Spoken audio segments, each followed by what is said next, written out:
Well met. This has been Brode, and you're watching Born to be Cosmo. Oh, snap.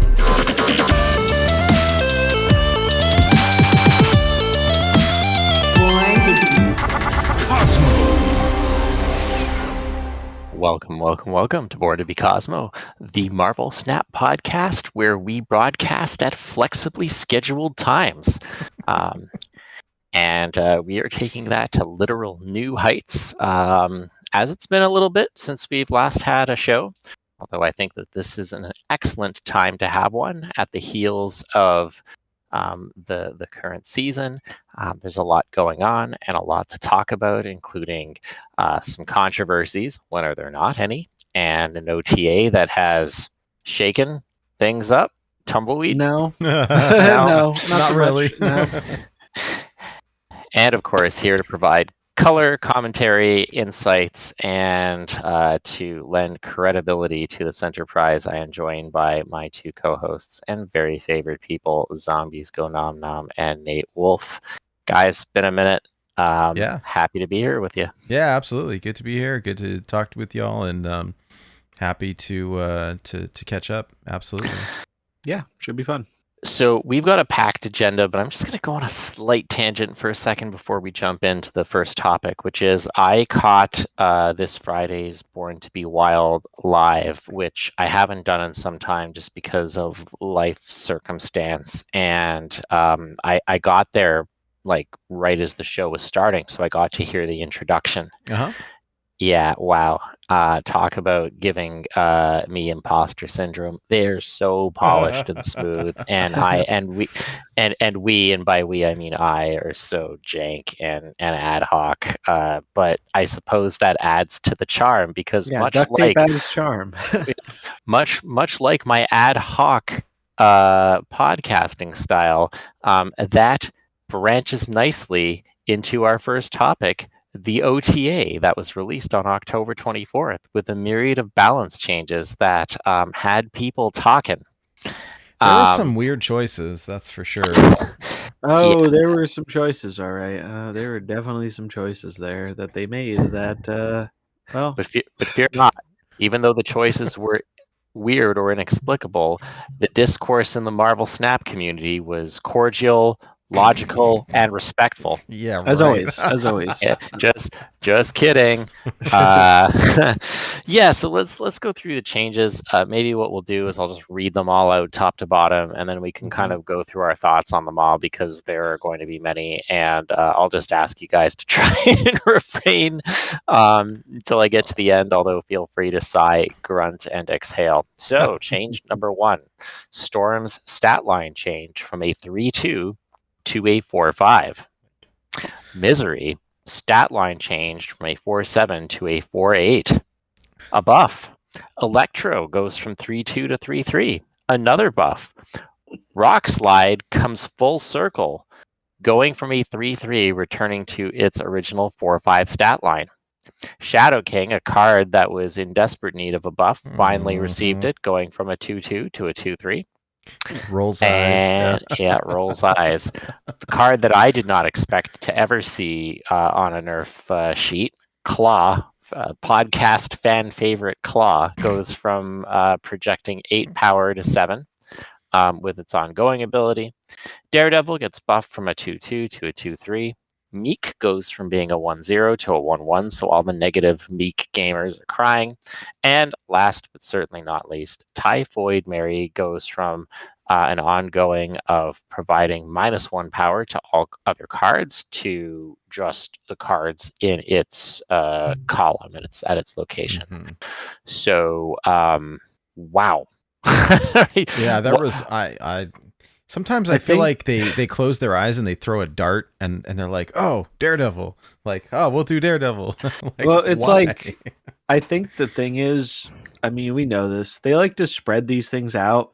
They could have easily buffed Daredevil 6 months ago, but they didn't because they don't want to do it all at once because they want to be able to sprinkle these +1s and -1s in their OTAs before they run out of meaningful changes to make.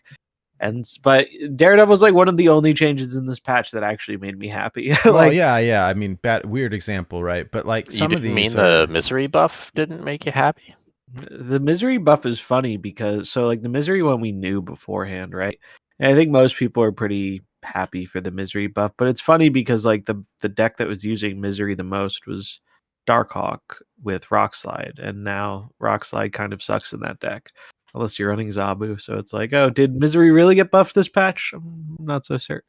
I At least not in saw the deck she was good in. I saw a meme in like the Discord somewhere that was like, "Quick, the sales aren't high enough. Buff misery." And I it's mean, like- yeah. I mean, honestly, it does feel like I'm glad they give that notice while she's still being sold, because it's worse in the times when they didn't do that and then they buff it a week later, and then people are like, "Oh, great, that'll be relevant when the card comes back in 8 months or cough, something." Hercules cough. Or when I spend infinite amounts of money to get 6K tokens. Yeah.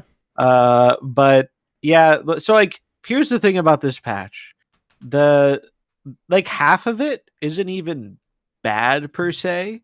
It's like they're fine changes. They're just not changes that I think most people find very exciting. Like, oh boy, Electro is a 3/3 now. Amazing. I have seen exactly one person play Electro since this patch came out. I have seen 0 people play Meek. Typhoid Mary, yeah, that one's gotten a little bit of a boost in some like toxic Sera decks. Not too much outside of there. Some probably experiment with Scar.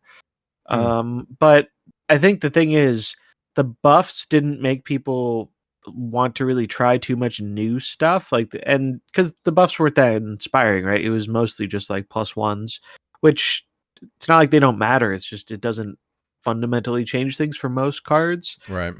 Daredevil being kind of an exception because 2/3 is the premium stat line for a very strong effect. So like Daredevil, I think aside from Shadow King, who gets his own discussion, Daredevil seems to be like I think the big winner of the buffs this patch, because now you're playing him in this super giant Ronin deck, and it's pretty good. It's actually very good. And Daredevil's always been a cool character with a unique ability. And yeah, it's nice to see this be a playable card. They finally realized they need to stop putting 2/2 stat lines on cards that don't have like the most OP effects out there. Or in Age of Venom's case, you just give it a 2/4 because So is that going to be the Agent Venom nerf, making it a 2/2?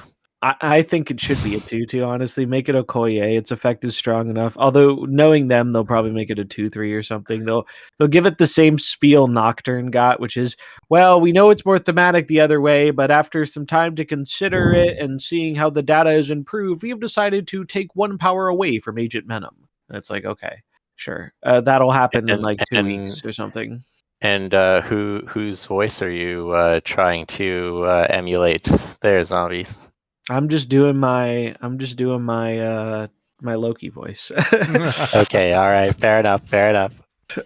Anytime I find one of their justifications silly, that's the voice I use. But yeah, so those are most of the buffs. The one buff that needs its own talking point is Shadow King. Shadow King is a ridiculous buff. Shadow King was almost inarguably the best tech card in the game at Like the it was time. already ubiquitous at 2/2 in so many decks. Like I don't understand this. Like, is this one of those like it was This only is- being played at the top of like ladder? No, because if you looked at Untapped, it was still like 20% of the metagame at least. It wasn't that it wasn't being played. It was, well, we don't have a lot of cards that counter Agent Venom, and we don't want to nerf Agent Venom right now because according to their data, he's within acceptable ranges, and it obviously takes a much higher tolerance for them to nerf a season pass card while it's being sold. Yeah. They gotta wait until after. They could say, well, technically we have proven that we have done that once before with Elsa, but they're only doing it if it's Elsa is a much more extreme balance outlier than Agent Venom is. Agent Venom is still overpowered as hell, is still very clearly overpushed, but it doesn't warp the meta to the same degree Elsa did. So they're gonna wait 2 weeks, and then the data's gonna catch up, or they're gonna realize, hey, we're not selling it anymore. We can finally nerf it.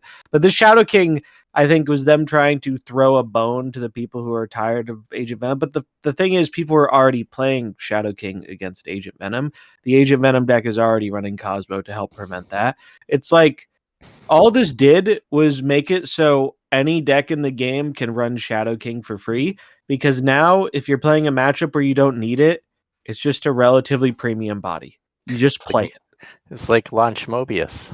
Yeah, you play Yeah. it because it's a 2/3 that can have an effect that can completely blow out the game, and if not, it's just a 2/3.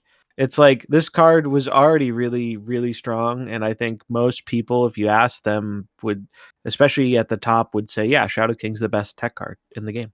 And they buffed it, and it's just a bit of a joke. This card launched as a 4/3, by the way. I don't know if anyone remembers. This card was a 4/3. Yeah, Now but a it had a 2/3. different effect though, right? Like it Yeah, it had a worse effect. It didn't work on Luke Cage. It was the same effect. was It it was not global originally? no, it was the same card. Oh, Really? Yeah, I didn't use it a lot No, it back wasn't then. global. It was the exact. It's always been the same card. The only difference is they at one point made it hit through Luke Cage, but it's always been the same thing.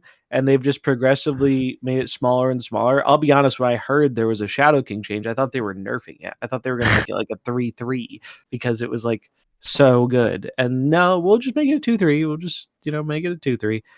Yeah, that it just doesn't. I don't think it meaningfully helps versus Agent Venom like they think it does. And No. also, when this card is the most prominent tech card in the game, I think it just creates less interesting games because, yeah, it really just you don't have that interesting dynamic of trying to fight for getting more power in the lane. It's like, oh, are they doing a lot of buff stuff? I have a Shadow King. All right, I know I'm going to win that lane unless they have Cosmo or Eliath. Like you just flip the lane instantly. I was playing Bounce today for the weekend quests, and the amount of times you just get relentlessly clowned on by Shadow King is really high. Yep.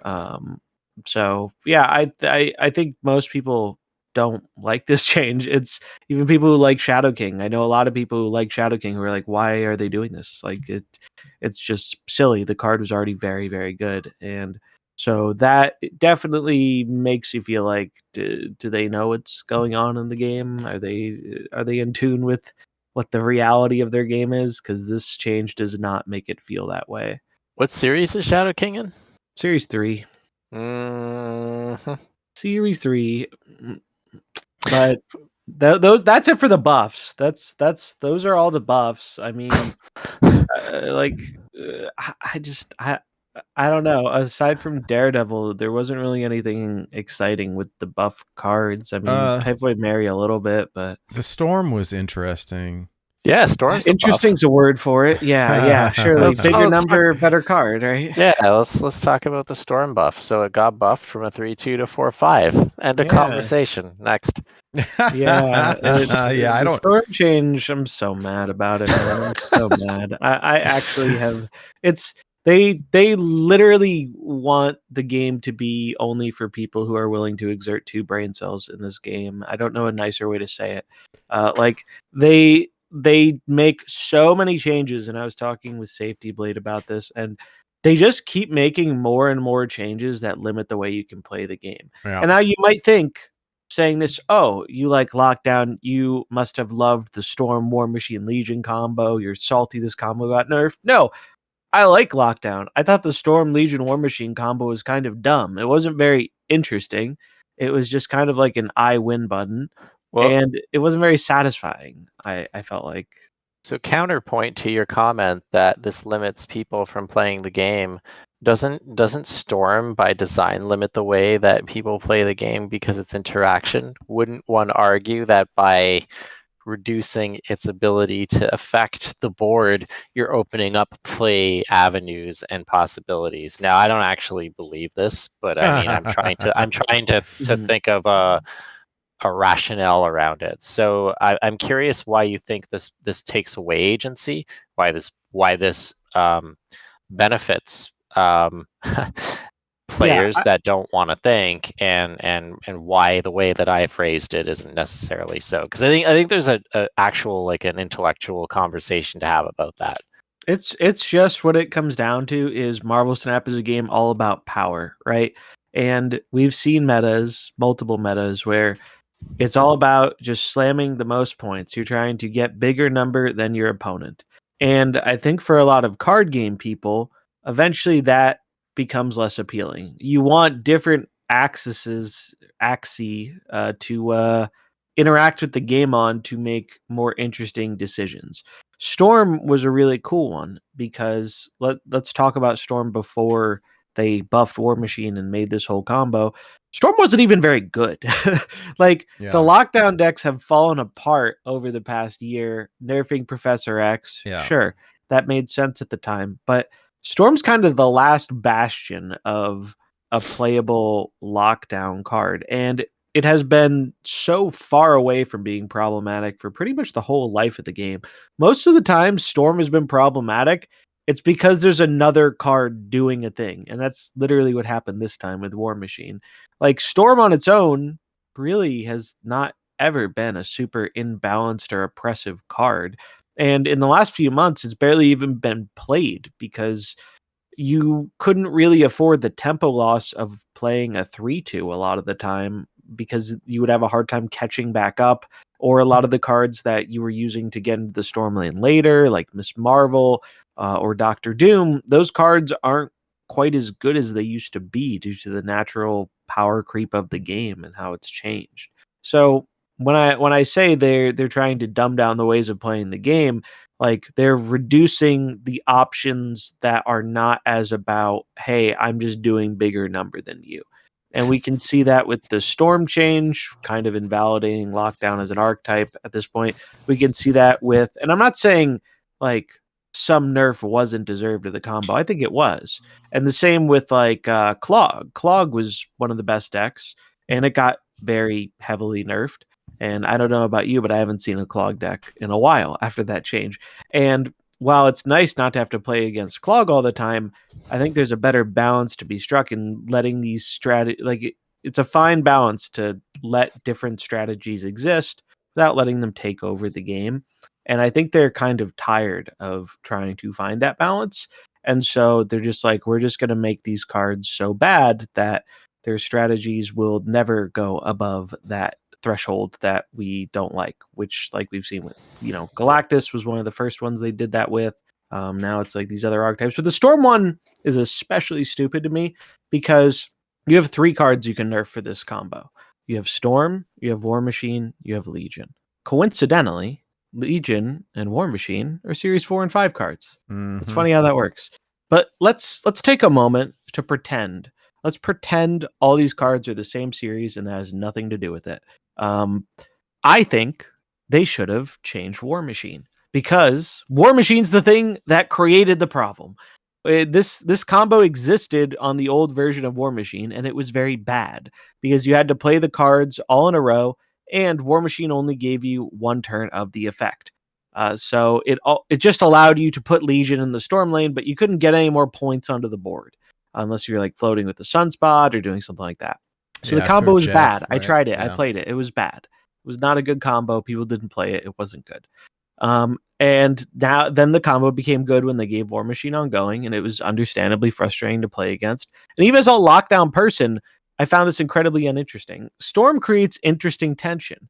You have to decide, or your opponent has to decide if they're gonna play for the Storm lane. Are they going to risk putting power in that lane and compete with you for it, or do they decide, all right, my opponent's gonna play into that Storm lane, I'll abandon it and I'll just go really hard in the other 2 lanes. That was an interesting gameplay dynamic.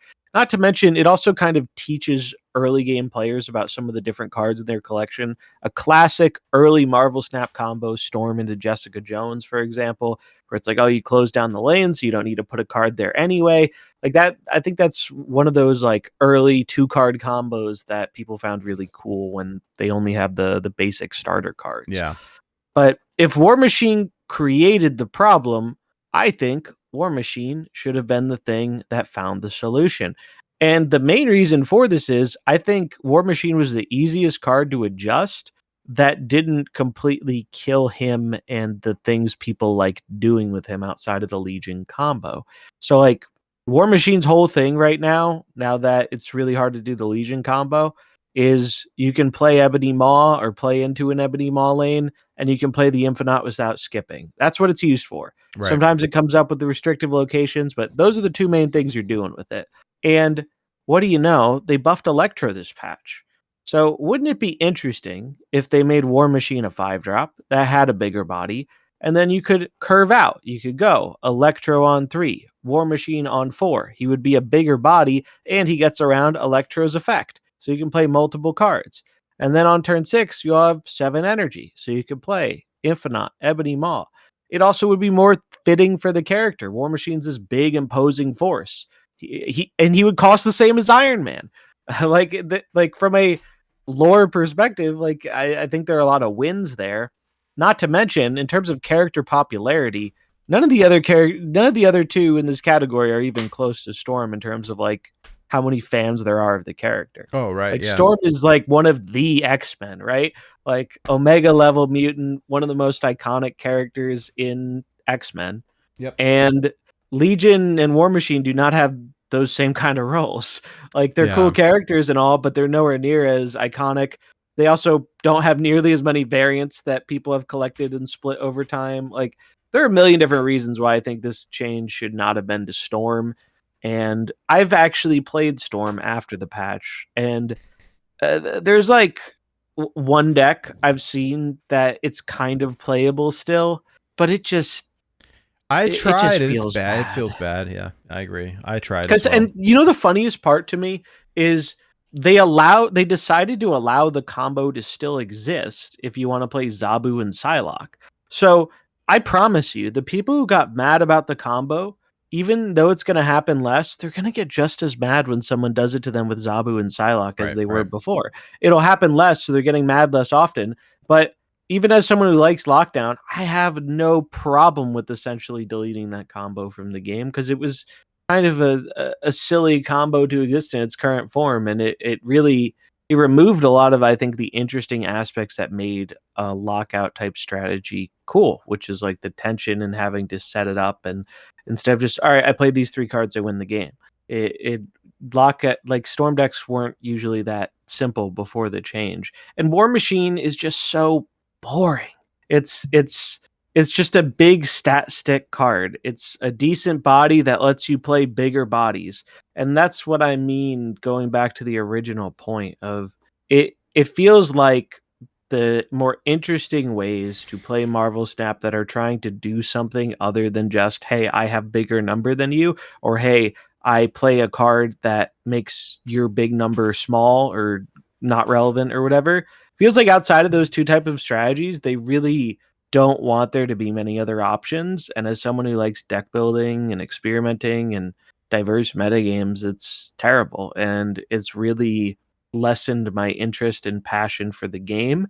And I know I'm far from alone in that. Safety felt the same way. I played against another really good player last night in the TO's late night show thing, the final, the runner-up finals, where we were competing for third, and he was quitting the game. Like he said, that was his last time probably ever going to be playing Marvel Snap, and he had a lot of the same frustrations I'm expressing here as like a person who's more into the deck building and quote unquote competitive play and all this stuff. It just feels like your options are being limited and they aren't designing the game or balancing the game for anyone even close to where I feel like I'm at. And it's like, all right, well, if you keep making decisions that are saying, hey, we're not making this game for you, it's like, why should I be playing the game if you're like making it for other people? Is it fair to describe this or summarize it as the red skullification of Marvel Snap? Kinda, yeah. I mean, that was one of the Red Skull Shuri meta was one of the times where it was such an out of touch balance change, and when that card and deck were dominant, it was just so there was next to no thought being played. It was just, haha, I play bigger number, I win. And I mean, some people like that. No shame if you do, but I don't. Like, I don't mind it existing. I don't like the whole game being about it. And yeah, it feels like that's just the direction we're going, and this storm change is a good example of that. And I think they were genuinely surprised with it by how much hostility this change was met with. I don't think they really. I think they did the classic thing of like they'll bring up the example of, oh, people always, you hear from the people who are unhappy the most online, which is 100% true. But you were hearing from all the people who hated the War Machine combo, but now you're hearing from all the people who really loved Storm as a card. And I think there are a whole lot of those people, and they feel very unhappy with this change. Yeah. And the big thing is these buffs and nerfs, they take some things away. They limit how we're able to play with certain cards and certain decks. And it's not doing a whole lot to promote something else in that place.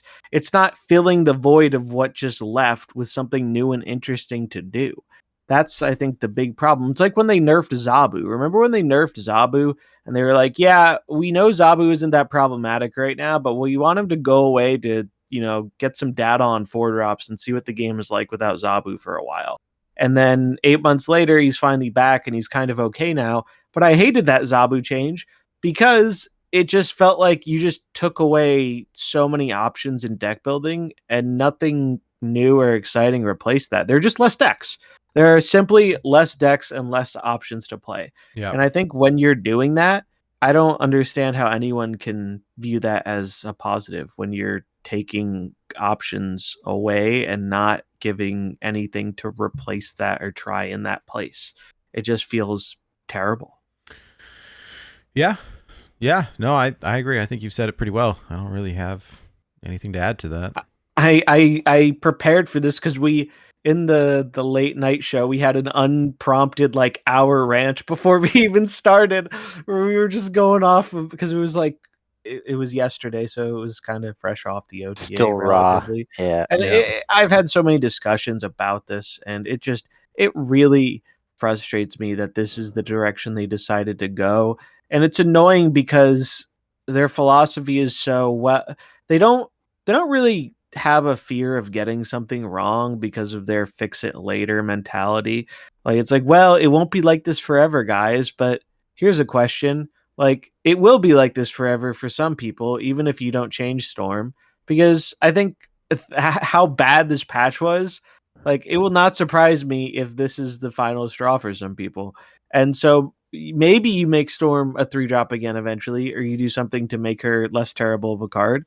But the people you upset by that, are they going to still be around by the time that happens in 6 months or whenever? They always I do don't this know. to the lockdown cards, so they hate the lockdown stuff. They hate anything that is not just straight raw Like putting points point- or taking points Point away. slam. Yeah. It's legitimately. I mean, I don't know how anyone can look at this patch and see anything other than that. Like, they just do not like a diversification of strategies in their game, and it's baffling because that's what keeps me interested in the game, is having different decks to try and different cards to try with other cards. And so when you're just funneling everything towards only points matter, it gets boring. It gets boring a lot faster. Yeah. Yeah, I I think that unfortunately there is a component of the Reddit effect here. The types of players that that use these communities to communicate tend to live in a bit of an echo chamber, and they dislike these cards greatly. Well, actually, I don't even think it's the terminally online people that were most mad about this. If I'm being honest, like I think it's more. I think they have this big casual mobile game, and in general, they're the larger part of their audience that we probably never hear from because they do not engage with the game online. I think they are totally fine with the. I'm just They're not. spamming the They're bigger not. number. No, they're not zombies, and I know this because I have a colleague at work that plays, and I've recently changed jobs, and it turns out that more people play this game in the capacity that you just described within this workplace. And I Mhm. ask them what they think about these patches because, or they'll reach out to me because they because the person that I know kind of pointed them towards the podcast or my Twitter. They're like, "Hey, Blue," they don't call me Blue. "What do you think of this patch?" And I tell them I just don't know what to make of it. It just seems No one random. understood this patch. Like And even the people who defend Second Dinner with their life were like, "What the?" And the heck feedback is they give going me on is, here?" wow, I'm validated to hear you say that because I Really? don't understand this as well. And then I would ask, well, how does it make you feel? And the difference is that they have a different reaction to it than you, but it's still negative. And their reaction is, well, I don't get the sake for change for change. It's very hard to keep up with and is frustrating when I play because the cards are doing different things or putting different numbers down than I expect. They don't follow this as closely. So like, when Storm comes down and it's a 4 or 5, it's like that's oftentimes like, Confusing. yeah, Like, it's when like did that the first time happen? you see a new card never seen before, like, and so the I think that a lot of casual players they dislike the change for the sake of change, but they're just as diverse of an audience as the high end players, right? Some people like the point slam stuff, others like to take a more disruptive line or to use like an overused kind of um, analogy. There are Spikes, Johnnies, and Timmies in casual player bases, just like Oh, yeah. there are in more Yeah. engaged ones. And I have not heard anyone react to this positively. I think, of course, this is just my own opinion, and what I observe empirically is that um, they have this really awesome game, and I still think it's really awesome, despite the changes that I'm not a fan of. They have this really awesome IP, Marvel, right? Not my favorite IP, although I don't dislike it, but for a lot of people, it's their favorite. A lot of people engage with it because Marvel, and it's by far the best Marvel mobile game. I haven't played the other Yeah. ones, but I'm willing to make that Yeah, statement. I don't think you want Um, to. but so like I think they can afford to do these things because like they got Yeah, the they've cornered the goods. market. Like they can get away with a lot more, and this isn't just balance, this is monetization, this is a million different things. They can do stuff and have people dislike it because there's not an easy, all right, I'm gonna go play X instead. And I mean, I think we'll see a little bit of competition with Pokemon Pocket, but I don't think so. I mean, I've played so much of the that games are game just this too month. different. Like Pocket's Yeah, not going to be stealing a bunch of Snap players away for the gameplay Not if because the they gameplay were. is too different. Yeah, it would be people who were like just looking for a But reason to leave, I think. well, or the loves thing is, Pokemon. it Yeah. stole some. It's sure stole some time and money from Snap from me though. In the first like 2 weeks, I played significantly less Snap, and money that I probably would have bought some stuff in Snap, I spent in Pokemon instead. So I don't expect it to be some big reckoning or anything like that. I think that is very unlikely. I think these games will coexist and have different audiences and whatnot. But I do think the big thing that Snap gets right and why it's so successful is it's this quick little mobile game that you can play in a few minutes, and that's how most people weave it into their lives. They play it while they're on the train or waiting for their kid to get picked up or whatever example, while cooking dinner, something. You get the idea. Just short little times to play a game, and I think the time is the space where Pokemon will compete because Pokemon, it's a little longer, but it's still short. They're still pretty quick games most of the time. And I like that was where I was finding it was honestly more the time than the money was when I had a few minutes here or there and I felt like playing a quick game. Uh, and then I was like, oh, well, I'm not feeling so great about Snap right now for X, Y, and Z. I'll just play Pokemon instead. I'm not getting the exact same gameplay feeling out of it, but I'm getting a gameplay feeling I enjoy because it's more traditional card gamey, and I like it. And I think that's where you'll see a little bit of competition, but not enough to I don't think meaningfully move the needle. And I think it's really hard to move that needle because Snap has positioned itself well as this unique thing, and it's just hard to compete with. You can make a better version of Marvel Snap tomorrow, and you wouldn't compete if you don't find some stellar IP I can't even think of, because there are a few IPs I think big enough nowadays to compete in the space with Marvel. Speaking of fast games, that reminds me. What do you think of the high voltage thing? Oh yeah, did we ever even talk about high voltage? No, it Not- happened in between the two, between this show and the last one. So I mean, we could do it Before we quick, jump but into high voltage, we should mention the last two. What was it? The last two things, real quick. What it was? Rock slide and claw got nerfed too. I don't yeah, have much to say on those. Just the rock slide thing. It's. again, it's like why? It's got I full mean, circle. I just they don't. said it in the notes. Well, almost for full circle. Rock slide was a 4/6. They couldn't even bring it back to that. Right. But they gave the reasoning. It's like, yeah, the goal with this patch is to reduce strategies players find frustrating. And it's like, well, I mean, if drawing rocks sometimes is frustrating, like you're just telling me you never want any way to interact with your opponent or make them feel sad sometimes, which drastically limits the gameplay in an already very simplistic game. This is just a dumb change, and I think even on the the top play, the only thing I can think of is Darkhawk must be an absolute casual stomper. Darkhawk must just do really, really well in the broader player base, because Darkhawk, I mean, it got a boost from Agent Venom, but it wasn't the best Agent Venom deck. It was good.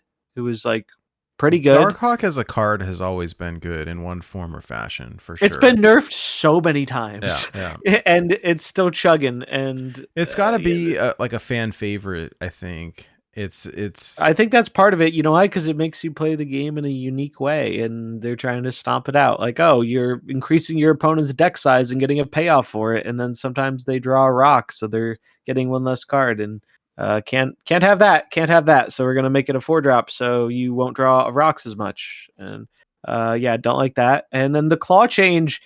I don't like that they nerfed Claw, but out of all the nerfs, it's the most reasonable explanation. Claw became a really good card, and it sounds like it is absolutely dominating the early player experience. And I could 100% believe that. This is probably like the best 5-drop in the early game experience. It's like a better White Tiger, right? Like it's just very good. If it's seeing play at the high end competitive level, it's got to be doing very well when you have very few cards. So I don't mind. This is the only change of the patch where I'm like, I wouldn't have done this, but I'm not upset about it. Like it's fine. Like it's okay, I guess. It's just it was nerfing the Agent Venom deck technically, but it was so minuscule it doesn't matter to that deck, really. Yeah, it feels minor to me. I feel like I get lost in all these changes because I mean I hit Infinite every month, but I play really casually, and there's so many changes for like no reason that I get lost in them sometimes. And I think most people do. That's why it's kind of fascinating to me, and especially getting to hear the insight from Blue and people he knows who are also more casual. Like for a game that very clearly tries to position itself for a more casually based audience, the speed at which they change cards and how drastically they change cards feels the opposite of what you'd want to do for a casual audience, because like he said, it's confusing and things are changing all the time, and it leads to frustration when you think a card does X and then you open up and play the game again and suddenly it does Y, or it's just a whole different stat line and you can't play it the same. It's just like that seems to be the opposite of what you would want for a game that is more appealing for a more casual player base. So it makes their goals very confusing to me, because it's like they're trying to appease both sides in different ways, and they at the same time they're not really, they're so opposite, they're upsetting both sides as well. So it's like I don't know who are you making happy with the with the direction. Like it's strange. yeah, I don't know. It's kind of odd.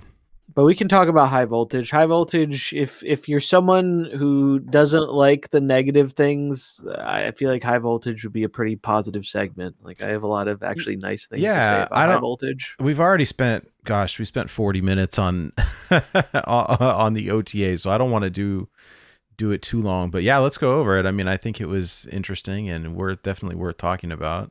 We can give it a high voltage game length experience. Hey. Like, so yeah, high voltage was cool. It was a limited time mode. It was speed snap with a bunch of extra energy. I loved And it. It was so it was fun. great. And what this is what I think the casual player base has been wanting. It's a place. Tell me if this strikes a chord with you, Nate. If this is one of the reasons you enjoyed it. You know, when you have that few minutes to play Snap, if you're still on your climb to infinite, like you really want to be full focusing those games, right? Like you don't want to lose cubes and then it's going to take you longer to finish your climb. High voltage, it was like, oh, I have to do my quests before they reset or before I get new ones. I'll just go in high voltage real quick and I can jam like 2 or 3 games there in the time it might take to play one game of Snap, and I'll get my quest done. And if I lose, who cares? Because I don't lose anything. And there was just so much overwhelming positivity about the fact that obviously, you know, there was a benefit for winning. You helped fill up your little reward track, but there were like no stakes to this. And it was purely about just doing some fun stuff you might not be able to do otherwise with a bunch of extra energy. And people loved it. And there was no entry fee. There was no, you're kicked out. You're out of resources. You got to pay me some gold or wait 8 hours. It was just good. The The removal of the time gate was very appreciated. Yeah. I was one of the people that got like rocked for the full amount on Deadpool's diner because like Lady Luck didn't like fall my way and I had to wait whatever the max penalty time was, and I was really unhappy about that. So having that be removed was great. Yeah, no stakes, fast play. I love like that. a Like winner. the 3 turns was fantastic. The only thing It is was like fun. all the content creators kind of killed it with their, you know, easy wins, Black Panther Zola stuff, and it was like, All right. Well, that I was thought, so funny because like I thought yeah. it was just funny because like yeah, a lot of people started doing like combo stuff because of course you have extra energy, you want to see big number, and then the combo people realized very quickly that well, not everyone likes losing to 100 power Black Panther, so people started playing Cosmo and Eliath, and oh Mhm. man, there's a certain section of combo player who it's like you just like slapped their mother when you stop their combo, and it's like yeah, you find big number really fun. I prefer. I also like big numbers, but not doing it by playing the same 3 cards every game. So yeah, I put Cosmo in my Ultron Patriot deck, which is the thing I played a Eliath lot of too. for I it. never heard so many Eliath complaints as I did during high voltage. It was And funny. that for me was the worst part about it was the deck police like coming to Twitter Yeah, telling it's like people who like cares? It's a no stakes event. Like we're just here to have fun, and then the argument is always, well, I'm trying to have fun, but they're not letting me. It's like, well, people have fun in different ways, brother. what was that meme? Like, That meme that you shared made me laugh so hard. I've seen it before. oh, the rock paper scissors one. Scissor It's so Nation. funny. Yeah. Yeah, Oh yeah. my Let's see. goodness. Oh God. We Here I should can throw find that it. up on the screen. I'll Yes, find yeah, it. send it to I me. I'll tweeted put it It's up. rare that like I get sent a meme and like I'm like audibly laughing out loud. I was with this. It was perfect. Like It was just really applicable for the experience. I feel like here it is. I found it. I've used this meme before in Snap. I feel yeah. like it was true. It gets me every time. I only pick scissors. All right, there we go. Oh, I'll it's put it so up on the funny. screen. Yeah. Okay, I'm gonna read it out loud because it's too good not to. So here we go. All right, for those who are listening, there is a smug-looking individual that's in a rock paper scissors competition wearing a T-shirt that says "Scissors Nation," and in panel 1 they say, "I only pick scissors." And then in the second panel in that competition, someone opts to use rock, and the scissors player, looking decidedly unhappy, says, "Wow, who could have guessed? Another lame ass rock user ruining the game for everyone as usual. You did it, man. You got me. You beat me. You win. I bet it must feel so good. This is what's wrong with the new heads. They don't get it like we used to. We really got to change the rule set, dude. It's just not fucking fair anymore." You might want to note down the time there, I'm Nate. gonna have to bleep you. I was just reading the meme. It's good. It's good. So good. But yeah, that's how I felt. That's really the only negative Actually, thing I had to say you about may High want to just tag this episode as adult I because got it. I got with the the tag. meme, That's like that's the funny though. visual has the Oh, I expletive in know. it as well. All right. It's funny. Other than that though, everything about High Voltage was great. Like it No, was yeah, the fun. game was great. It was fun and I liked it. It was different. It didn't overstay its welcome. I know some people wanted it to last forever, and I do think Snap could use more alternate play modes that aren't temporary. I don't think High Voltage would have been amazing for long term because I think the queues would go down, people would stop playing it. I'm sure some people would have liked it sticking around for just quest farming, but I just liked how short it was. Like 3 turns. That's great. Yeah. Like the games were over so fast. And having the mana be a little bit, or the energy rather, being a little bit random, like gave was cool. a little bit of a twist. I mostly played Zoo, and Zoo I'd was very say good. like 9 out of 10 times I had all 3 lanes completely full, which is really fun. Just getting to do a little bit different. I got the new card, whatever it was called, Agony. I got the new card. Agony. Yep. I did not get. I ran out of time, and I didn't get the Iron Man variant, but I didn't want it, so like whatever. But And it was I got, easy to get the stuff too. Like you didn't. The nice thing was you didn't have to. You didn't have to like you didn't have grind to- hard for yeah, it. You yeah. could afford to. I missed quest refills a few days on the thing, Same, yeah. and I yeah. still got all the rewards. Like it was. It was it doable. was just- yeah. It was very doable to a more casual player, and you could get the card and the variant, and it was just they really. It's legitimately, I think, the opposite of what I disliked about Deadpool's Diner in every way. Like, I mean, you could say, well, Deadpool's Diner had a better card, and it did, but I think that's kind of irrelevant. A free card's a free card. And also, I think the meta was worse when Deadpool's Diner came out, and locking, the counter card behind the diner was also really annoying. Whereas Oh, gosh. Agony, Yeah. Agony is like, I don't even think most people are going to use the card, but if there's a card to give away for free, that's probably it. Because I don't think people are going to pay 3K tokens for it. But it's neat if you're a big Deadpool fan and you wanna use it there. Or there are a few like niche applications for the card. Yeah. But I think it was less about the card for most people and more about it was just a fun, different way to play the game that was very fast and different and fresh and not stressful. It was just, I don't know, they nailed it on High Voltage, and I hope they learn from that in the future, and I hope it comes back because it was just so much. It's hard to emphasize how much better it was received than Deadpool's Diner. It was very refreshing when Deadpool's Diner came out, because we were on such a limited time frame to play it, and it was high stakes, right? It was like double or nothing every game. And so it felt like there was a lot on the line, and then there was a good card that you could get that everyone's still playing, and it was like, I don't know, it was stressful. And this one was just fun. Like, I was so happy when we played Deadpool's Diner, we found the exploit and we could just hurry up and get it out of the way quickly.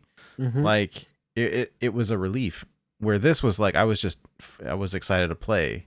And 3 turns, like I could play quickly. Like I was just playing it on my lunch break. I'd go for a walk and play. I'd eat my lunch and play. And it was like I could do my dailies at the same time and get a free card. I used it for farming dailies a bunch. Even when I got all the rewards, that was where I went to farm my dailies. It was like, well, I don't really feel like playing Snap right now, but I have 6 quests and it's about to roll over. I guess I'll jam a few quick High Voltage games, and it was great. I enjoyed that significantly more than just playing regular ladder or conquest or whatever. Yeah. So it really job well done on High Voltage. Please learn from what this got right. Yes, agreed. Well, I don't know that there's much more to say about it. We want to real quick talk about the new card coming out next week, the Anti-Venom, and I guess it just it got buffed. Yeah. Hold on, let me pull it up real quick. They snuck it in is the thing, right? So yeah, they snuck it in the OTA. You know what this feels like to me? This feels like, I think all the symbiotes, or most of the symbiotes this season, had pretty strong effects, so they were a little more conservative with the power allotment. Mhm. And we saw that with them buffing Misery, and now we're seeing it with Agent or Anti-Venom. And I think this is kind of a response to Misery, where it was like, well, if Misery didn't do as good as we thought at a 4/7 and we're giving it an extra power, Anti-Venom might have that same problem. So we're just going to Yeah. preemptively do this because it makes more sense to them to do it when they can fit it in an OTA before the card comes out, rather than having to be like, well, the card's a 4/6 now, but it's a little weaker than we thought, so we're going to buff it in 2 weeks and we're telling you now. But like, more people will want to buy it if it's a 4/7 rather than just going through the same song and dance Misery just had. It's also like it's a weird card. So I think that It's Iron Lad's venomized cousin. Basically, like, it's what this card tries to do is very similar to Iron Lad, but there are a little bit of differences there. Whereas Lad is getting you that effect right away. Anti-Venom isn't getting you the effect right away. I guess we should say what it does, right? Yeah. I want to read what the card does because I'm sure people do not know what Anti-Venom I'm does. pulling it up here because I don't know offhand. Okay, so Here, it's a 4/7. On reveal, set the cost and power of your deck's top card to 0. Yeah. So like, why would you want to do this? I guess you could play it with Two cards. There are 2 cards that very much like this. Luke Cage and Cersei. Luke Cage and Cersei are Anti-Venom's best friends forever.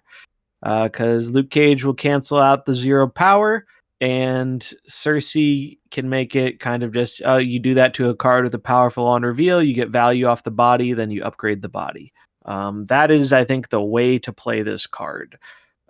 Is you want to be cheating out cards that they're played for their effect, not their stats, or you want to be just cheating out, a big impactful card and then getting its power back with Luke Cage. And that's kind of where this differs from Iron Lad, right? Like, you'd rather get a Doctor Doom off of Iron Lad than you would on Anti-Venom, although I guess it's not actually technically speaking. Mind.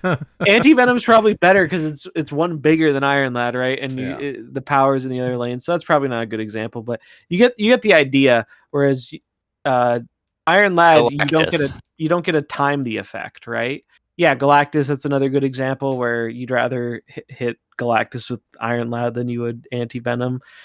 So there are differences between the cards. It's not like it's the exact same card, but it's a similar idea of you're trying to get a powerful effect out for much less than its normal cost. Yeah. Which usually that's good. Usually that's a good thing to do. And especially in the wake of Zabu becoming a card again and this being a 4-drop, I haven't really brewed with it. I feel like nowadays I kind of just wing it when a card comes out unless I'm really excited for that card. Like Scream was probably the card I was most excited for this month. So I did some brewing with that. But nowadays I kind of just wing it when the card comes out and try stuff. So I haven't really brewed with this yet, but I think it's going to be quite powerful because anytime you can set powerful high cost cards to 0, usually strong things happen. Yeah. It's just, I like the idea of it. Like, you look at it and it's like, oh, this has potential to do something interesting. Yeah, it's a cool, like, it's a very combo focused card. It's not a card that you just want to use on its own for its effect. You want to use its effect and leverage that with other cards that work well with it to have, like, to be able to do stuff you can't normally do. Yeah. It's not very point slammy, is it?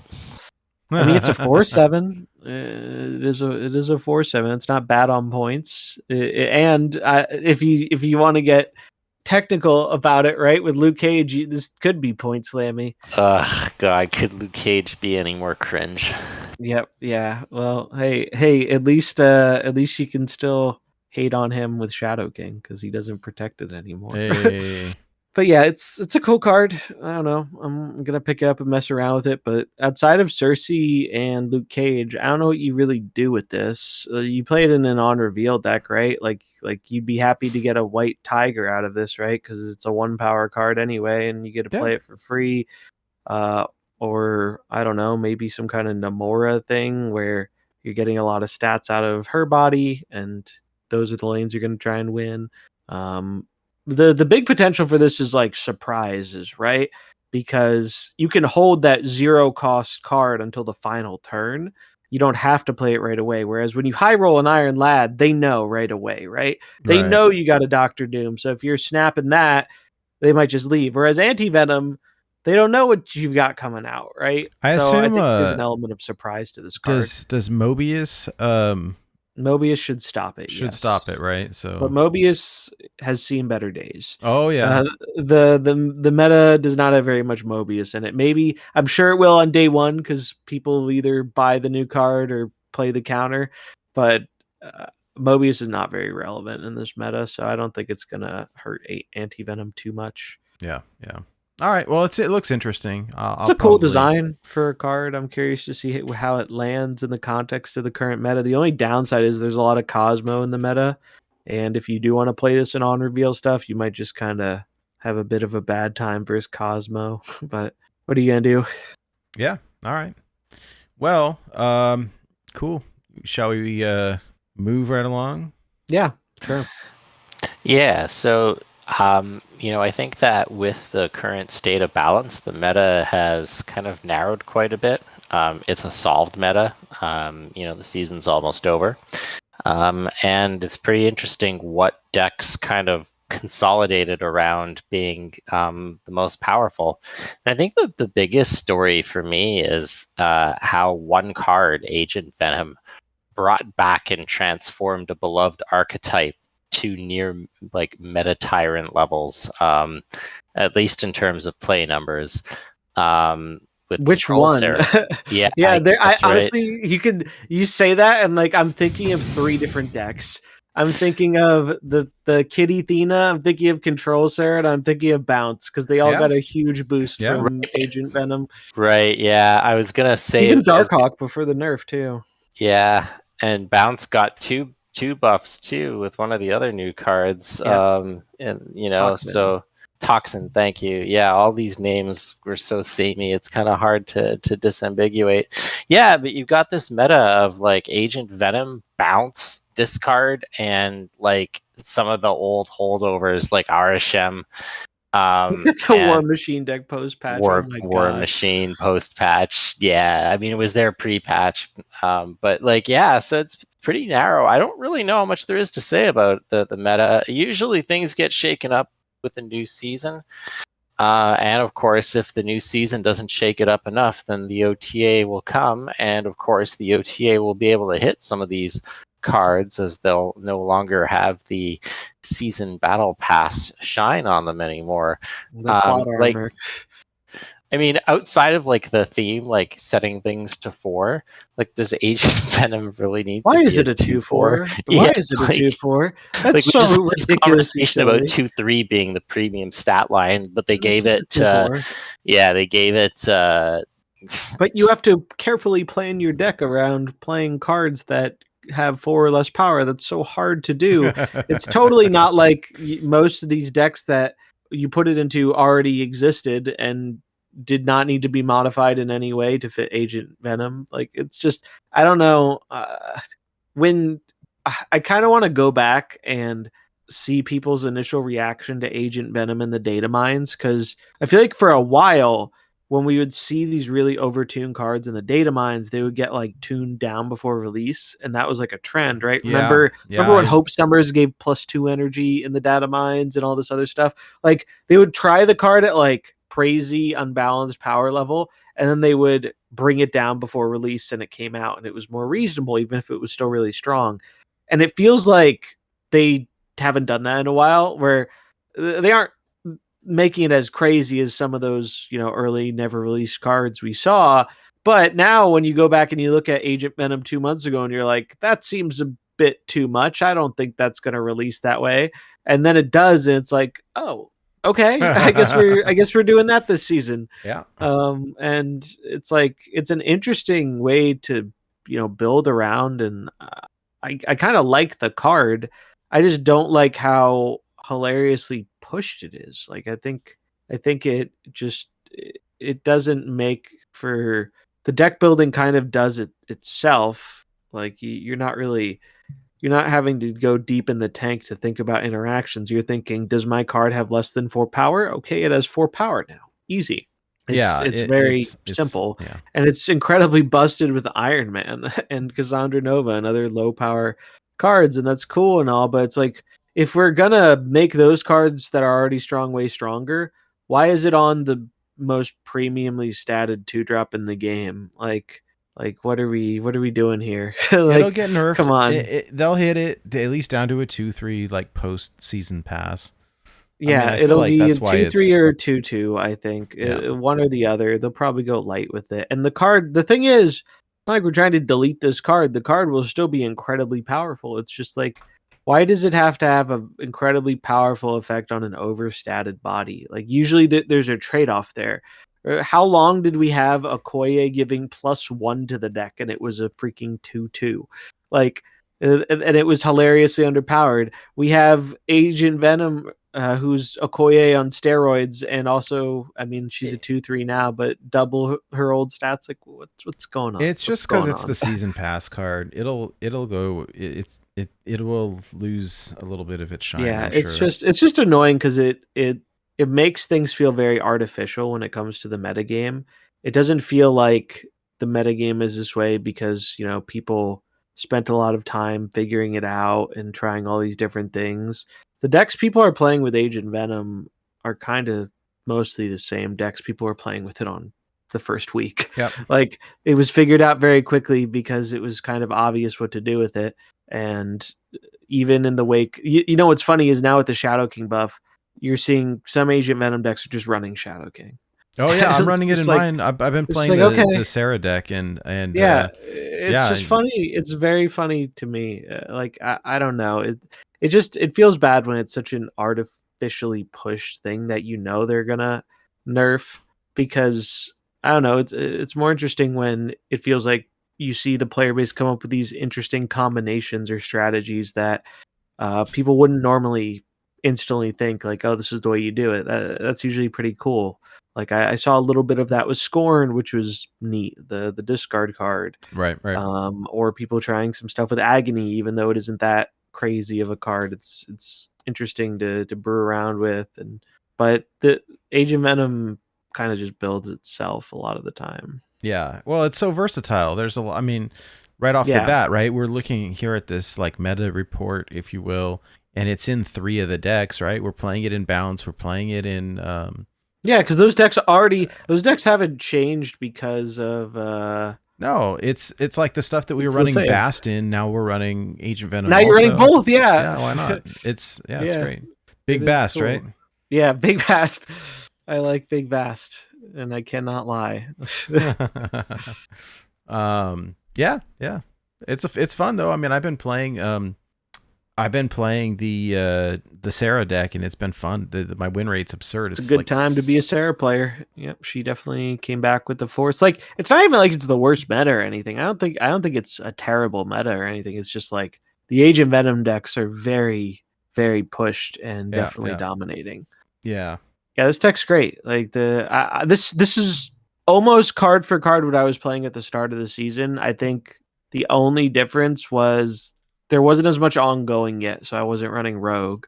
But other than that, this is almost card for card what I was playing like the day he came out, and it's just good. Like, it's just Sera, aside from Gwenpool, all the cards get buffed by Agent Venom, and he gives Sera something to do on turn 2, because you don't want to play your Shadow King or your Mysterio, right. Or even your US Agent. Usually you don't want to just jam those cards on turn 2.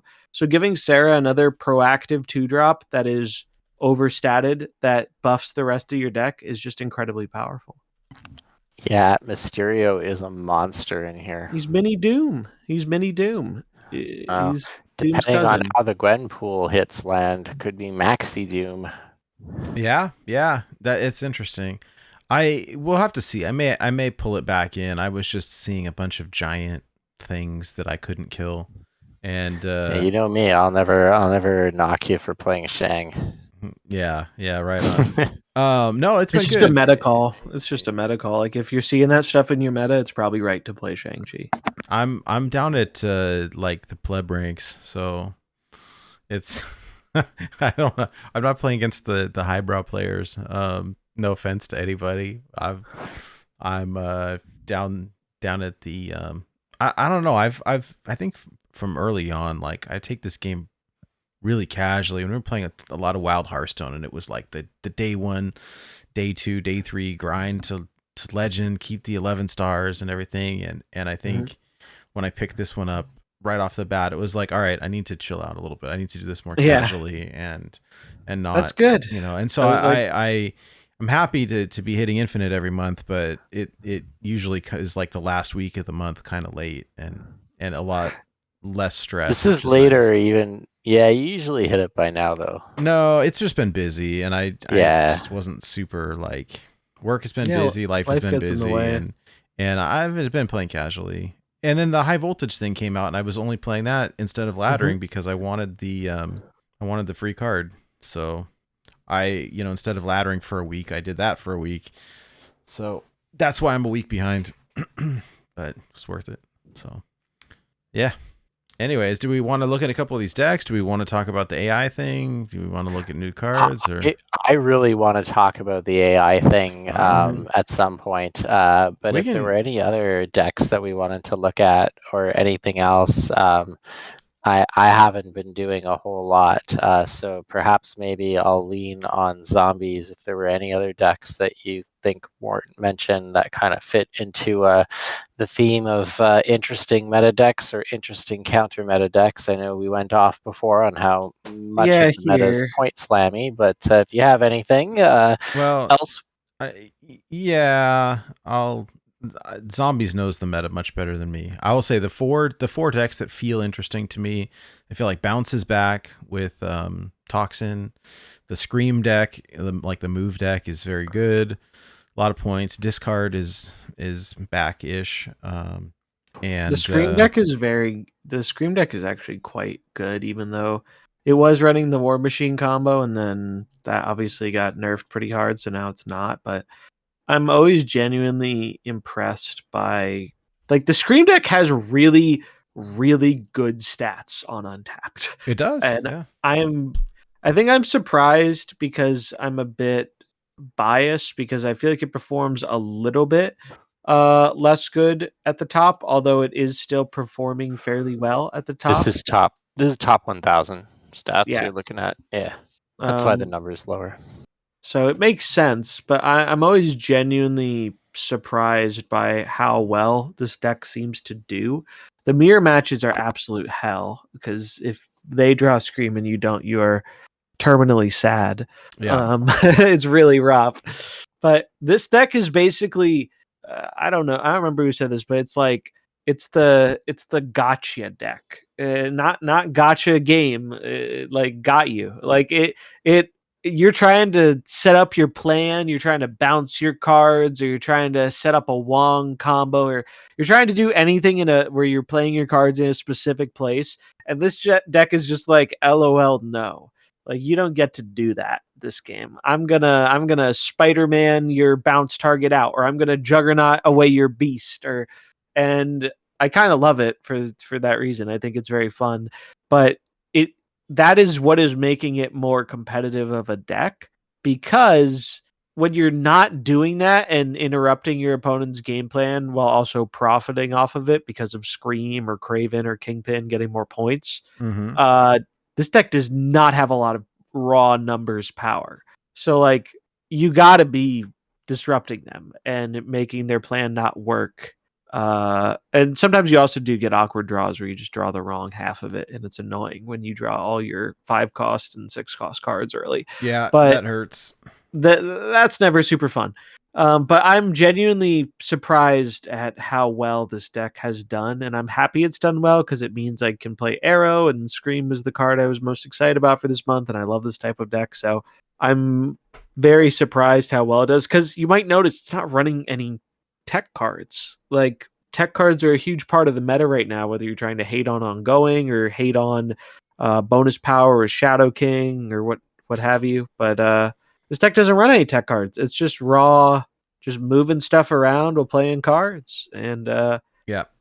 I'm happy to see it do well, because when I first saw this deck, I was just like, there's no way this is like consistent enough, because It looks like a pile. it does look like a pile. It does look like a pile. And I say that as someone who really likes all of these cards. Like, when you look at it, it looks like a pile.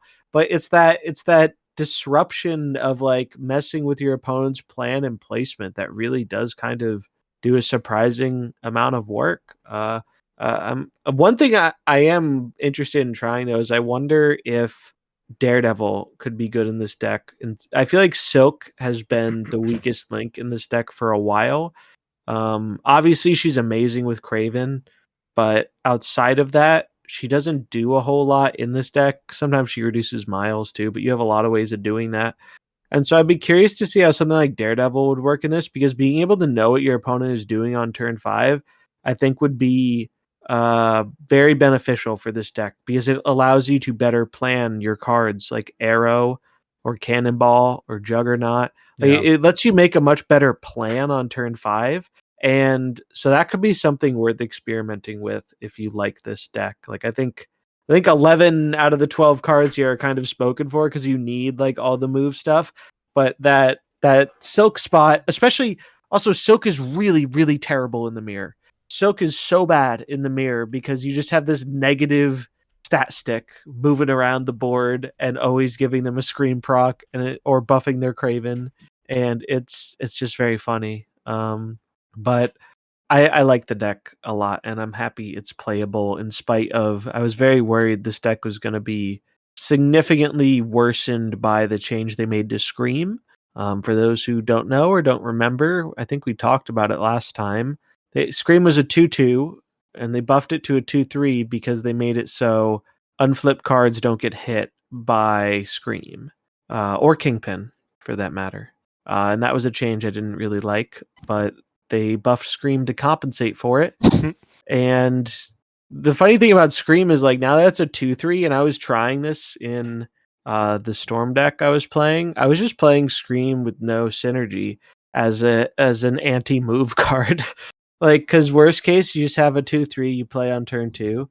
And best case, it really, really hurts your opponent's deck if they're moving their cards, or if there's one of those move locations. So it's kind of funny. I'm surprised you're not higher on this deck. It has Arrow in it. I do like it, but I'm just genuinely surprised it does as well as it does, because the stats on it are very impressive. Like, the What if, stats like, are if just it's so good. 320 games, what if it's just like all like the same 3 people that know life the deck? It could be, for all we know, but it's just interesting, because what I find in my experience playing the game is a lot of the high MMR players, they like playing decks that make you feel like you're making lots of decisions and you're outsmarting your opponent. So naturally, a lot of them like Bounce is a good example of that. Specifically Werewolf Bounce, but Bounce in general.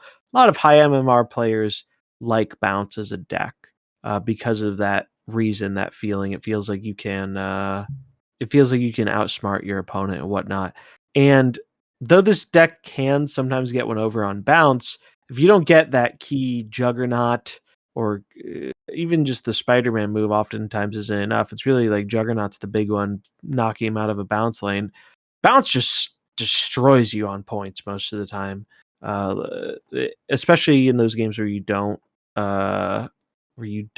draw Scream.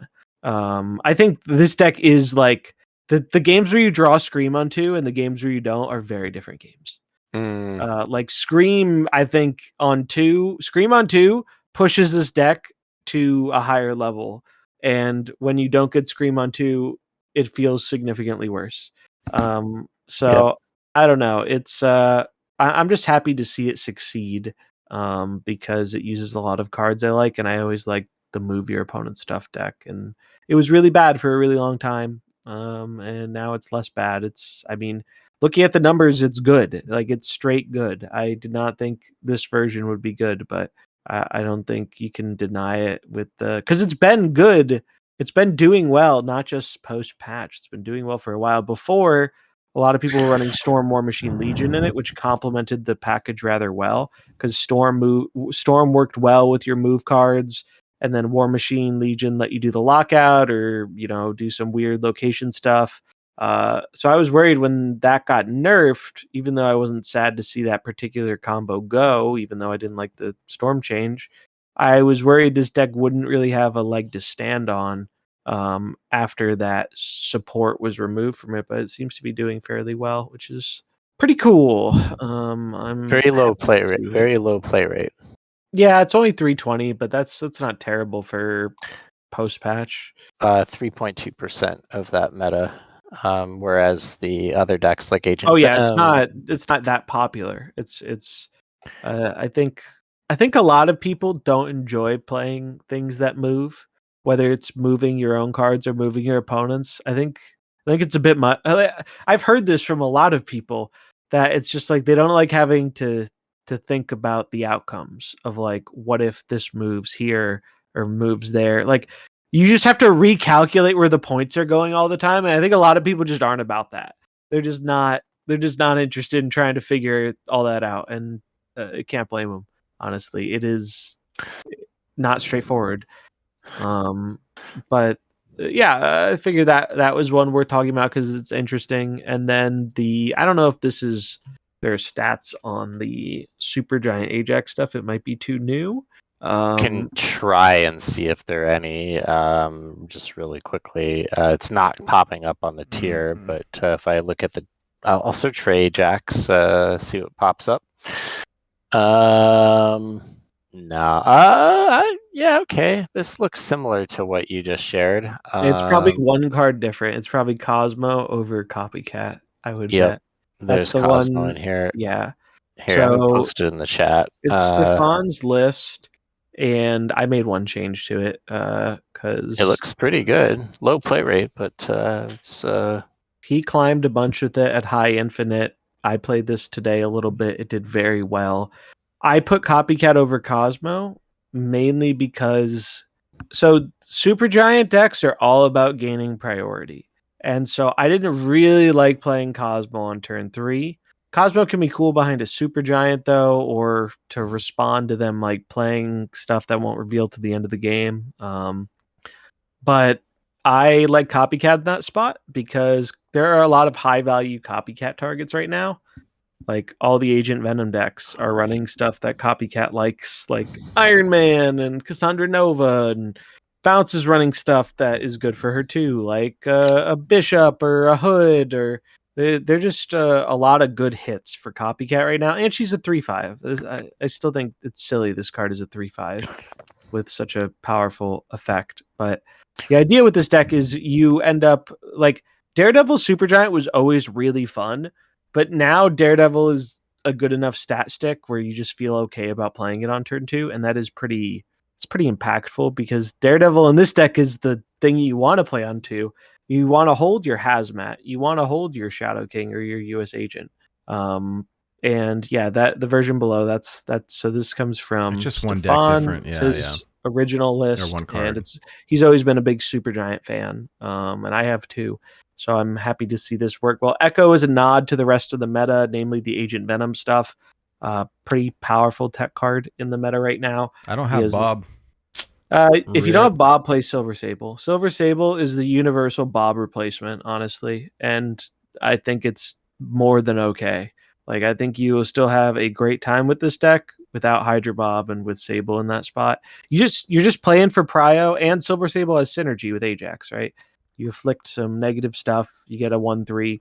You just want to play the big power stuff, and Bob is just big number that helps you get priority. Hazmat obviously combos with Ajax, Daredevil combos with Supergiant, just generally useful.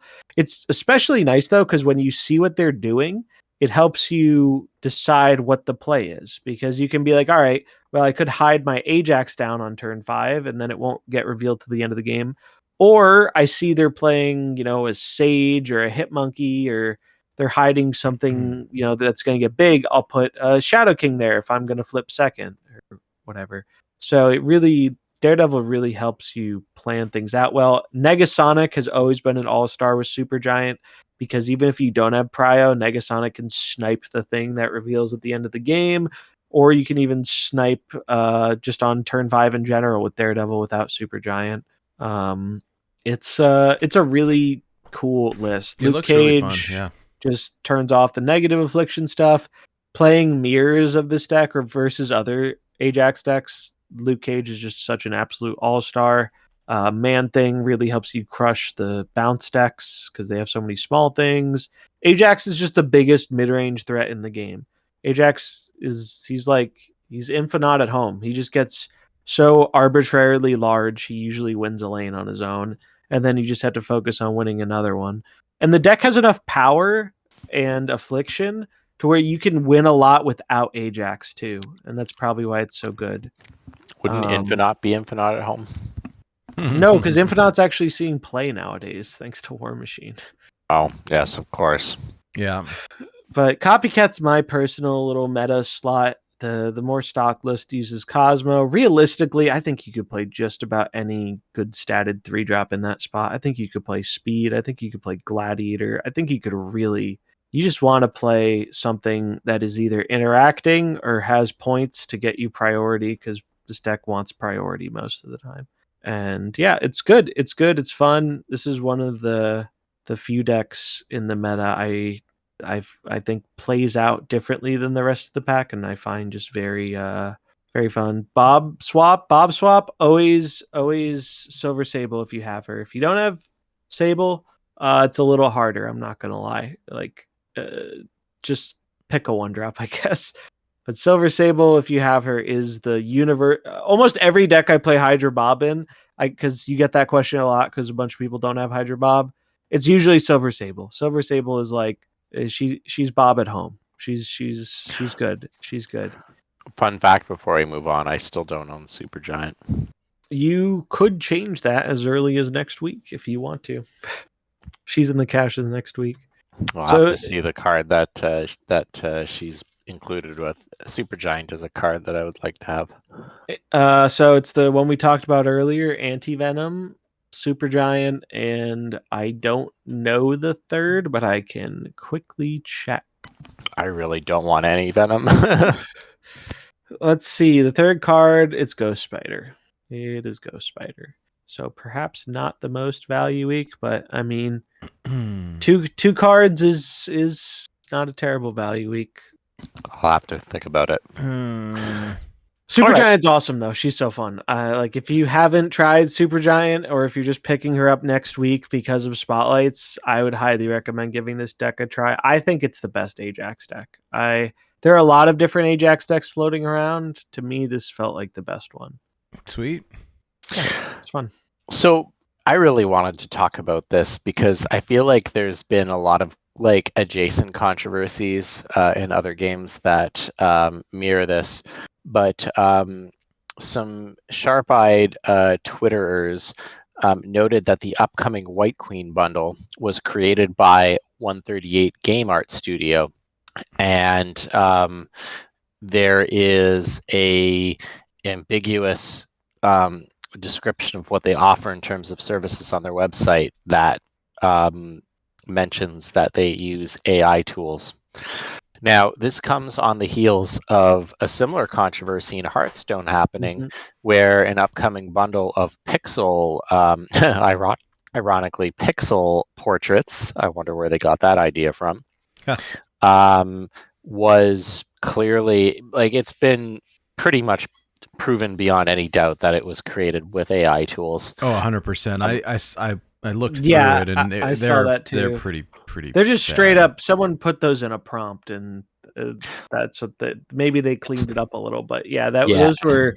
It seems very unlikely the Hearthstone portraits were assisted by AI. They just were created by it entirely. Right, and so I think that when we think about one of the main appeals of Snap is the art, the variants. I was noting on your Ajax deck before all the cool variants that I wouldn't have picked that you did, and they look nice together. People like their art, and they're willing to pay a premium for it. And moreover, already there was the controversy that art that's already been, bought and paid for, like the use of graphic novels and whatnot, have been reused in Snap without further compensation of the artist. Oh yeah, I've seen so Not a many good look. posts. I've seen so many posts over the last year from different artists. Like someone will post like, "Oh, hey, I wish you did more art for this game. Your art's so great." And the artist will like retweet and like, "Yeah, I wish I got paid for that." And like outside of like a few artists like Dan Hip, Rian Gonzalez, unless they're like, commissioning new artwork, yeah. there's so much reused It's just artwork Marvel from, owns it from commissioning it, which is initially. why if they're going to commission artwork and they're going to have it be generated by AI, it's such a bad look. So in fairness, nothing's been confirmed to be AI. Here's the card in question, by the way. Yeah, I'd be curious to see the art. And they're doing they're also doing the new Dracula card, coincidentally. Because like my thing, I think the big thing when it comes to AI and art is like the context.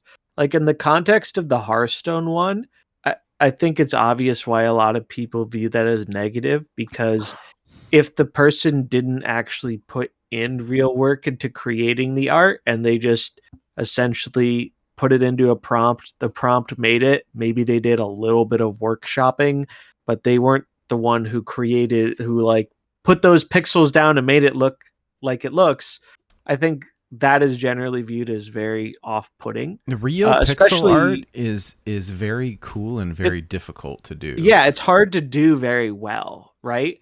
And you could see an example because in the great thread for the Hearthstone one, it showed some work by the same quote unquote artist that obviously wasn't done by AI, and you could tell the quality of the pixel art was significantly diminished than the one that was done by AI. The AI did a better job than the person tried to do on their own, which is probably why they did it. And got paid by Blizzard for it. And I'm curious to see how that shakes out. This is a recent development. Yeah, did Blizzard know that they were commissioning AI art? Like, how funny would it be if they didn't know, or they claim they didn't know? I imagine they didn't. I don't think they want to it. get wrapped up in that controversy. I think it's more than it's worth, because it's not like the person who made it really made it clear they were AI arting it. Like someone did a little bit of snooping and put the pieces together. It's not like it was super obvious. And so with these and with the description we got earlier, I think the context is what matters. Like if you had an artist create these and draw these and do all this, and you're doing a little touch up in Photoshop on that art that was created, to me, I'm not bothered by that. But if they used AI to generate this image and then just were fixing little bits and pieces, I find that very off-putting. So I think the context matters a lot, because like it's a tool, and I think the context of how it's used really should be what determines. Like I think artists should be allowed to use tools that might make their job a little bit easier, but you don't want the tool replacing the person that's doing the art. It loses that human element. So I don't know if there's much clarification here. It sounded pretty ambiguous in the thing on their website. They made it sound like that's something they use for not generating but more touching up, but that's just speculation going off of what they wrote. I don't know. But if that's how it's used, I'm not as bothered. Like a good example, so when I'm making YouTube thumbnails, when I go to fill in like a blank part of the image, you could use generative fill, which that's been a thing for a while in Photoshop, and it'll try and like fill it based off the stuff that's also in your image. Yeah. But now I'm pretty sure it uses a little bit of AI in there to get a better generative fill based off of the rest of the image. Oh no, it does. And I use the AI tools in Photoshop as well. Yeah. All the time. Like if I've got an image and it's got text in it, you can you can select it and type in remove text, and it just like I think that using it like that as a tool, as like an assisting tool, rather than if it generated used for initial creation. Oh you know, gosh, I think there's a big difference there. Yeah, if it's, I've heard these arguments where it's like, oh well, where the AI created the entire artwork, and it's like, oh well, I spent hours on the prompts. Like, yeah, but Yeah, like come on. that's not, but that doesn't but mean that you made uh, it. yeah, Like, it's not the you could put that same amount of time in trying to create the actual art, and the result would not be the same for most people.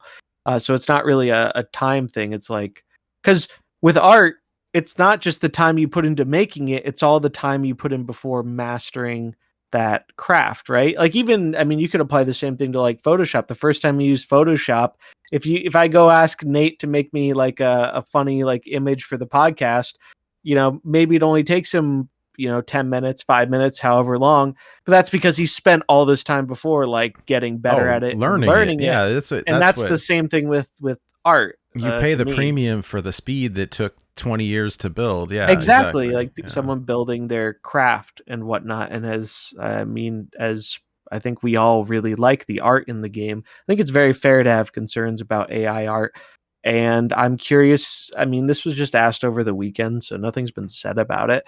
But I'd be curious to know, like, because if it is the case of, yeah, we have real artists who are paying to make this art, but they use some tools to modify it or enhance it or whatever after the artist creates the initial image, that's not something I would really be that bothered by. But if it's like the example we see coming up in Hearthstone, where it sounds like the person may have just made AI pixel art by punching it into a prompt, and they sold it for some nice fat stacks from Blizzard, and it's going to be in the game now, I think people view that a lot more negatively.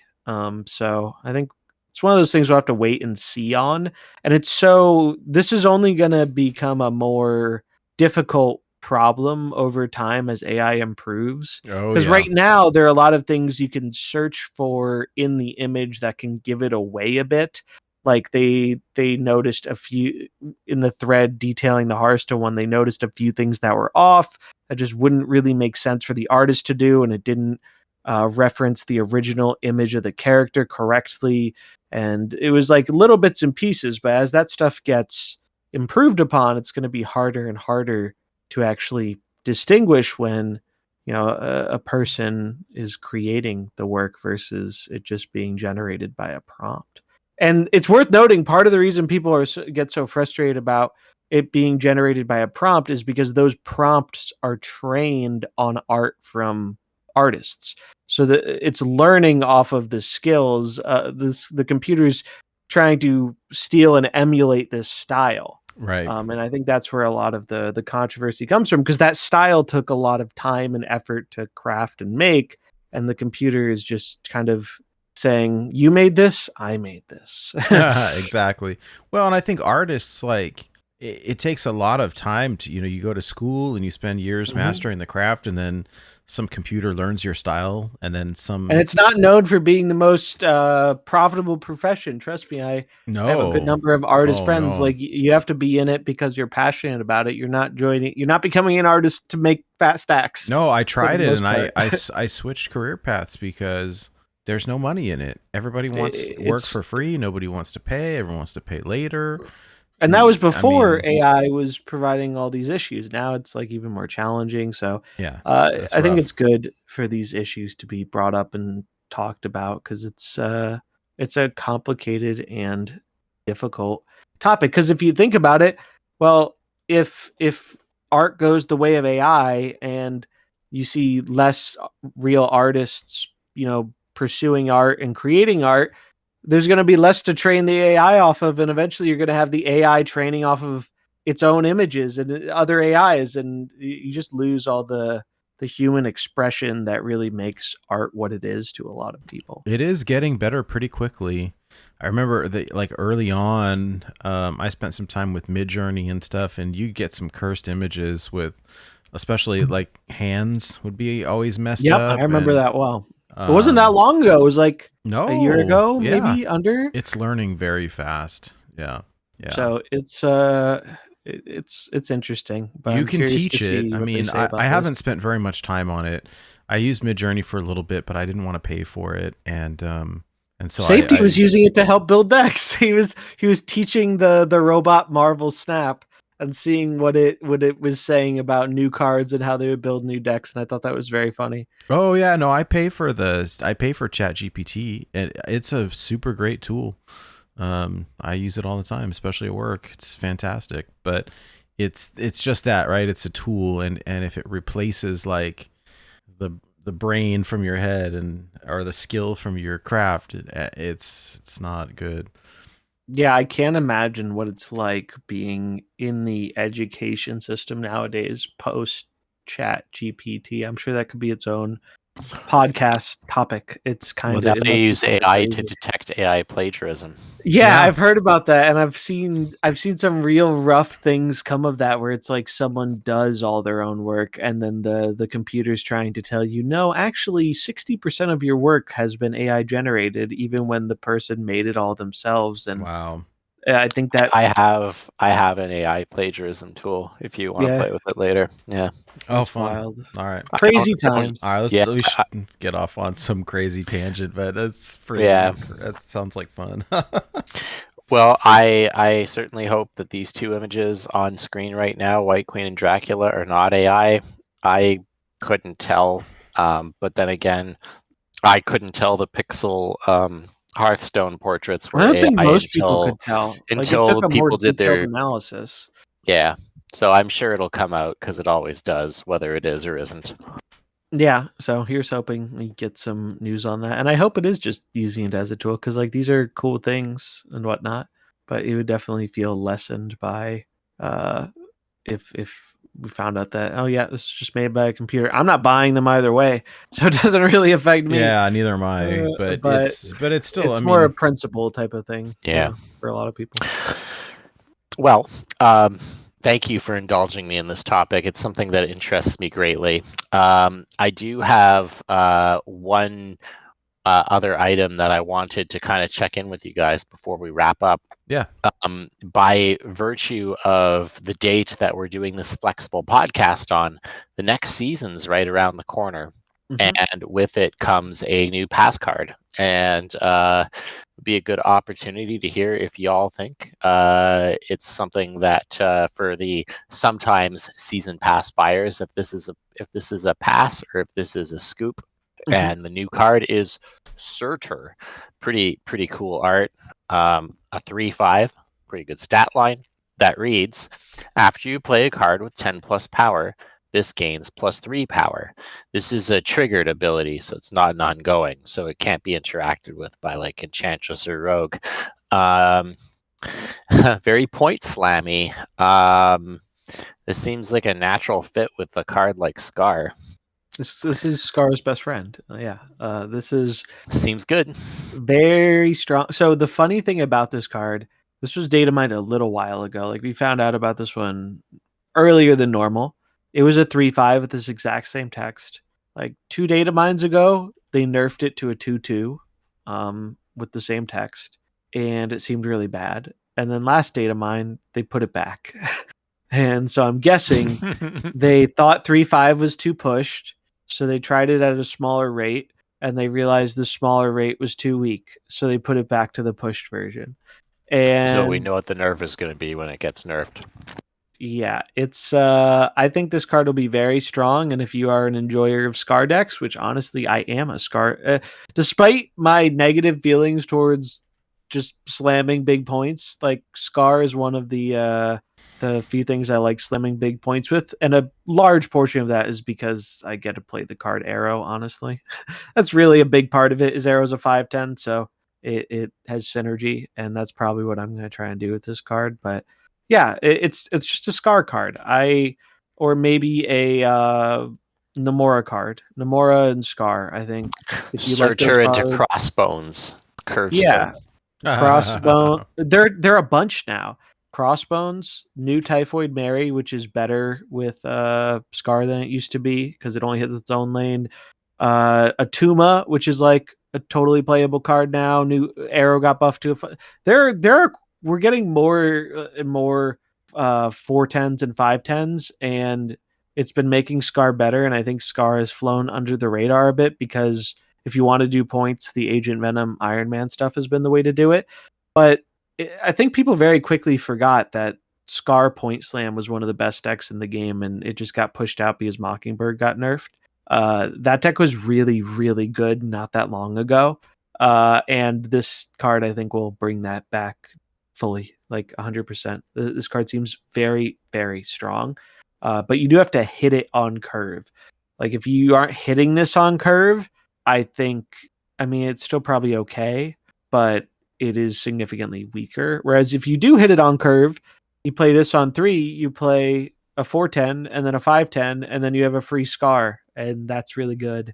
So, and it's not that hard to do that. So I think this card will be very strong, and I think there's a reasonable chance this is the strongest card of the season. We'll probably talk about the other cards next time, but this card seems very strong to me. Oh yeah, I'm gonna get it for sure. I'm a Timmy player. I just big stats. That sounds great.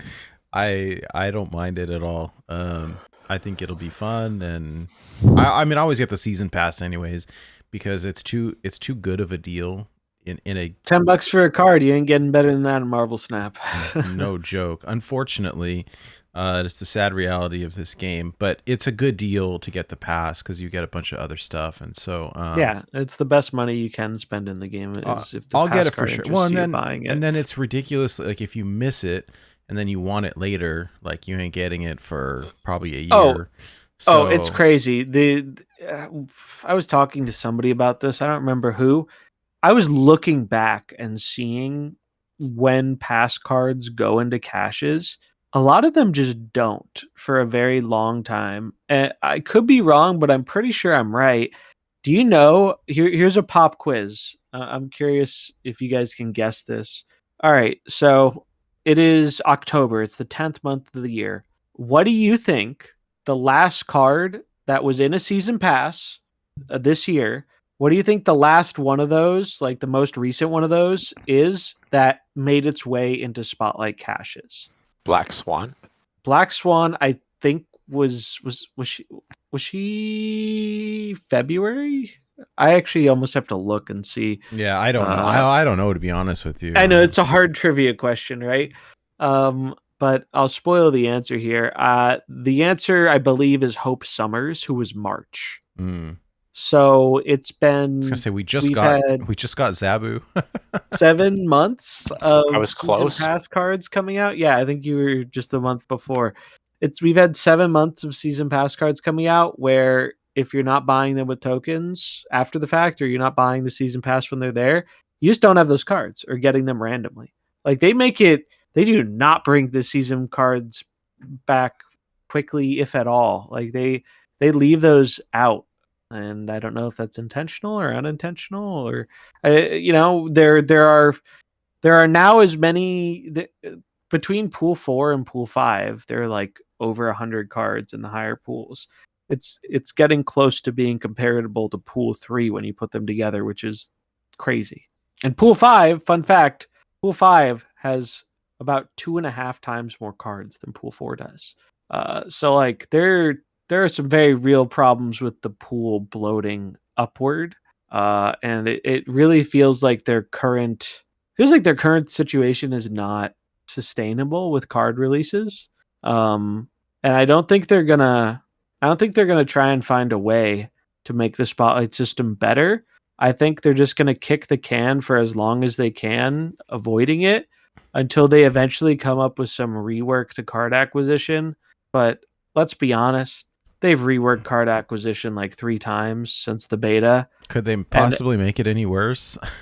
I'm sure they can find a way, but I don't think I'd worry about it getting worse. But if there's one thing I feel confident about, it's not going to get better. Like, I don't think they're going to really try and make it better. I think they're going to try and make it feel better, which maybe that'll be enough for people. But I do not think they're going to make it actually better. I think they're going to try and make it feel better so you don't have those negative feels bads of 4 keys back to back, But yeah, that's brutal. I don't think they actually want to improve the rate at which players get cards. Like, I think they're very against doing that. I hate that this game is stupid sometimes. Like, it's just the only card game that doesn't want you to own all the cards, right? I really don't understand it. the idea of like new cards coming out, but they're not for you. Like what? I don't even know. If they're not for you, Nate, then who are they for? Zombies, because he's been hoarding the collector's I don't even have tokens. all the cards. I do have a lot of resources, although my resources do be shrinking over Yeah, time man. because I'm not putting as much money into the game as I used to, and I have been engaging with a lot of the releases. And honestly, next month, I think I'm gonna skip like half the month unless something changes to compel me otherwise. Because like, I don't play as much Snap as I used to, and I don't derive as much enjoyment out of it as I used to. So why would I give them the same amount of money? It just Yeah. doesn't add up. I still like the game. I still have fun playing it, but how I've played it has changed pretty dramatically. I mostly just stream it now. I don't play it very much off stream anymore. Whereas before, I played so much Marvel Snap, and part of that isn't even like because they're making decisions I disagree with or whatever. It's just like I've played like 4,000 hours of this game, and it doesn't hit like it used to because one, it's not as fresh, but also because two, they make decisions I don't like that I think make it less interesting to me. I mean, I did think it was funny that Glenn blocked you. Oh yeah, I wasn't gonna bring that up. I do think that was funny. I think he definitely saw my post about. Well, if you guys need a good example of how they're always nerfing lower series cards to cover for higher series one, I don't think he liked that comment, and That's funny. I thought that was, but I don't care because he makes a lot of decisions. no, you I know don't what? like, You know so. what though? They really like we've seen it time and time again that one card will pay for the sins of a different card because they don't want to Yeah, they balance just the new card or the season pass card or whatever. It always they're happens. consistently inconsistent. They flip flop all the time on their views towards things, and it is annoying and tiring. And it just makes me feel like I don't want to get invested in liking a card because that card is not going to be the card it was long term. And that's terrible in a card game. I think that is absolutely terrible. And it clashes so hard with their whole, well, the end game of Marvel Snap is you're splitting these cool cards and getting your favorite variants and making them look super cool. That's great. But when I have, a really cool Storm split with this border and this cool finish, and then you make Storm a very unappealing card to play, suddenly I feel like, oh, I just wasted all these resources. I should have split another card that wasn't going to get hit by the Nerf bat that hard. Yep. It feels terrible, and I don't think that's ever going to change as long as they continue having the kind of balance philosophy they have. It's like they made a great game. Now they just need like a great company to manage it because second dinner, isn't it? They've and that told may seem a little us- harsh, but that's how I feel. I mean, they've told us flat out that time and time again that they are changing things specifically to shake up the meta, not because something was needed. They're like, oh, we would want to shake things up, and they do it. It just feels artificial, Like, They do it also to sell cards, and then once Yeah, the it's definitely sale's part of over, it. then the thing gets nerfed, and it's like, whoa, cool, I'm glad I bought that thing. Like it it just there's leaves a lot of room to feel bad about stuff, and not as much like there are more feel bads than feel goods. I think that's really what it comes down to. I Like, I felt think- like there has been definitely a lot of like bait and switch in this game. Yeah, A I lot think of that. most people feel that way. I think a lot of people feel that way. And I still enjoy they it, do but that a lot. it makes me really reluctant to spend money on it. Yeah, like I don't feel good about spending money on Marvel Snap, and that has resulted in me spending significantly less money on Marvel Snap. Yeah. It's like when they're creating more negative feelings about their game, why would I reward that? Why would I like give that positive reinforcement of like, oh, all right, you did something I really dislike and disagree with. Here's my money. It's like, no. That's why I stopped doing bundle videos forever ago. I mean, I did the first one in forever because they had that $3 web store bundle, and I was like, all right. Sure. Most people probably don't know about this. So I told people about it, but I stopped I like doing how bundle you- videos forever ago because like I didn't feel good about promoting their offers in game and telling people this is worth buying. I do like how you got flack for communicating the $3 web store bundle, though. That was amusing to me. Oh, it was amusing to me too. It was so funny. There's like a small, it's very small. Like it's rare to see it nowadays for me. There's a small group of people who really dislike when you say anything negatively. And it's extra funny because like that same person who hates the negativity, they come out and give you like a backhanded compliment as soon as you're saying something nice. It's like that was so very funny to me.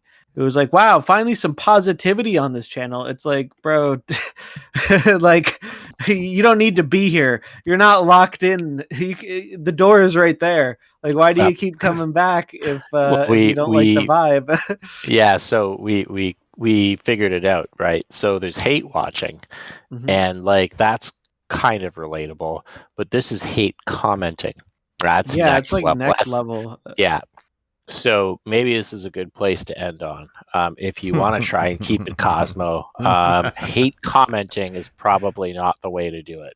Yeah, it's like that was just very funny to me. It's like if you're happy that we're having a positive discussion, just say you're happy about that. You don't have to be like, wow, finally something not negative. It's like you're bringing negativity to the positivity.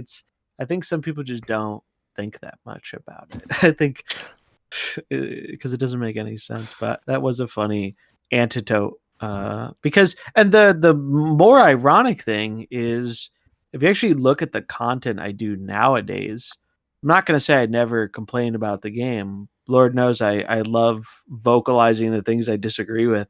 But if you actually look at the stuff I put out, a lot of it's just been news stuff that is not super opinionated. Like I'm not saying this is a super good or a super bad thing. I'm like, oh, that's for you to determine. Like, I'm just telling you what happened, and so it is kind of funny to me. But that's just what happens when you're someone who's known for critiquing something. It's like I feel like there are a lot of people who don't understand. If you're willing to critique something, if you're willing to criticize something, it's usually because you want it to be better and you like the thing. If I didn't like Marvel Snap, why in God's name would I spend 2 hours yapping about it? Like, if I really hated it, I'd rather go do something else I like, you know? Yeah. Like it comes from a place of wanting the game to be better and be the best version it can be. And I think a lot of people don't see it that way. Well, this certainly was a podcast of all time. Like I said at the beginning, there was a lot of things to discuss. Any final thoughts you guys want to share before we do the wrap up and close? Not really. It's good. It's good hanging out with you guys again, though. It's been a minute. Yeah, so. It's been fun. I look forward to when we will reconvene in November and talk about the inevitable Agent Venom nerf, and if we were right on if they're just shaving some power off the top of it, or if they do something else. I don't know. Who knows? After last OTA, I think it's very hard to predict what could happen in 2 weeks. You know, but we'll see. And we shall. Yeah. Yeah. Other than that, just keep it Cosmo, you know? Yeah. Thank you to everyone who's in chat who made it past the 2-hour mark with us here. Thank you to everyone who's listening that made it to this point in the podcast. We appreciate you. You know, like we always say, we're not trying to be down on things. We're just trying to call them like we see it. There's something positive, like high voltage, we'll say so. Do more of that. Yeah, that stuff is great. If there's something we don't like, we'll call it out too. So that's just us being us. Anyways, thank you so much, and we'll catch you next time. Yeah. Until then, keep it Cosmo, everybody. Enough said, bub.